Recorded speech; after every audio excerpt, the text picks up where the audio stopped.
Here we are on the Euro Yen. I got in a flag pattern about 30 minutes ago, 35 minutes ago, something like that.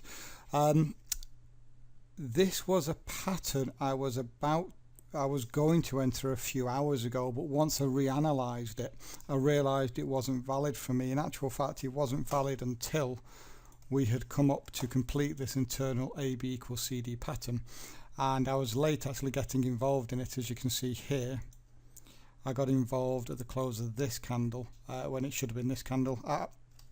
Having my tea. So what I'd like to do is run through the higher time frame. Just before I do that, what I want to do is I'll leave that. So higher time frame, let's go and have a look. Start off as always on the daily time frame, and let's delete this information. And if I put a structure level in here, you can see that we have come up to the structure level here. I'm looking for a bearish move. We have already come down into this level here and tested it. And so because we did that and we've got a rejection, this is telling me right now that I'm not interested in playing for any kind of extension here. And as we zoom in, yep, nothing on the 240 really. Let's have a look at the 60. Okay, so what we did here on the 60 is we had a triple top, we broke to the downside here, but we came into the structure level on the dailies, and then you can see the flag pattern there. So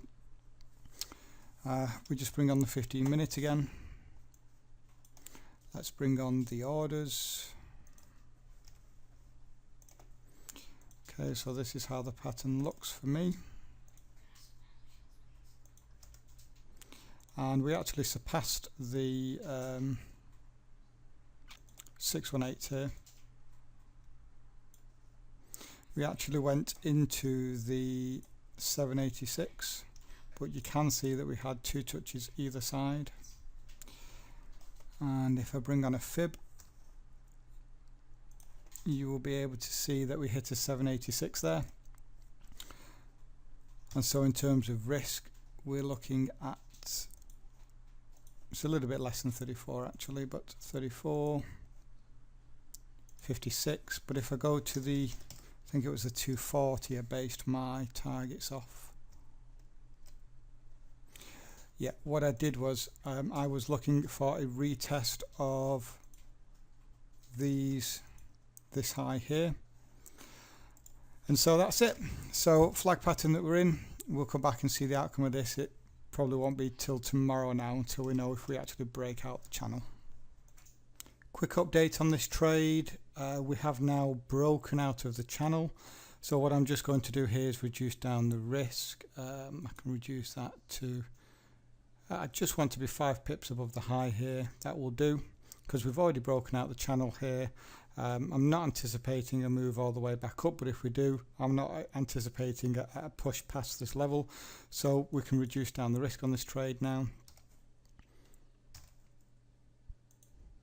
And so the risk on it is reduced to 23. Target's still in the same place, not moving those. There at 56 pips, and that is it. And we're back. It's 7:40 in the morning, and we've rallied 50 pips up in the last 15 minutes. I think this is a good example of how to keep with the plan, keep with the strategy, deal with the psychology in a good way. And what we did here was we broke out the channel, we came down and we got around 40 pips up down to here, 10 pips from targets, and then we just retraced all the way pretty much back to break even. I think I was only 3 pips in profit at one time, and in the last 15 minutes or so we've just seen, boom, a big rally to the downside. Now we've put in a new low, but obviously this candle hasn't closed and won't close because we're on the hourly for another 20 minutes. But I think it's a very good illustration of how the market will never moves in a straight line and will always do what it can to worry you or to try and get you to sabotage or do something which will make you deviate from the plan. It's very important not to do that, because all you end up doing is hurting your strategy and the outcome of the trade.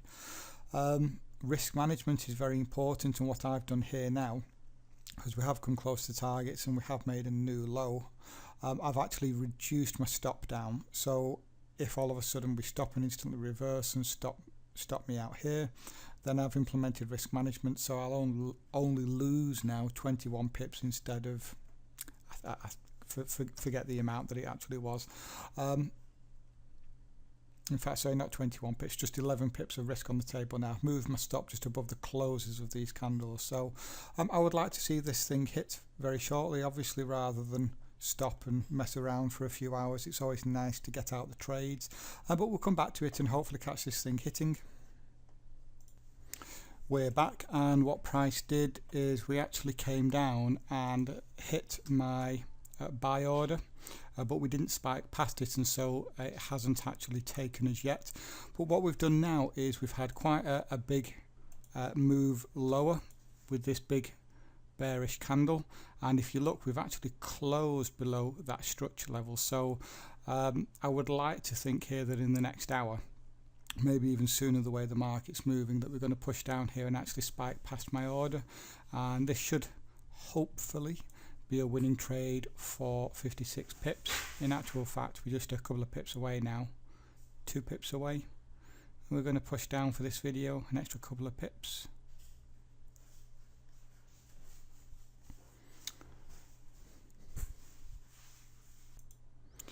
Okay, we are 1 pip from target, and there we go, target's hit. So a lovely winning trade there for 56 pips. Again, a great example of the trade is the trade, and the market will do what it can to stop you out. As usual, if you haven't subscribed, go ahead and subscribe, give it a like, and if you can, obviously give it a share as well.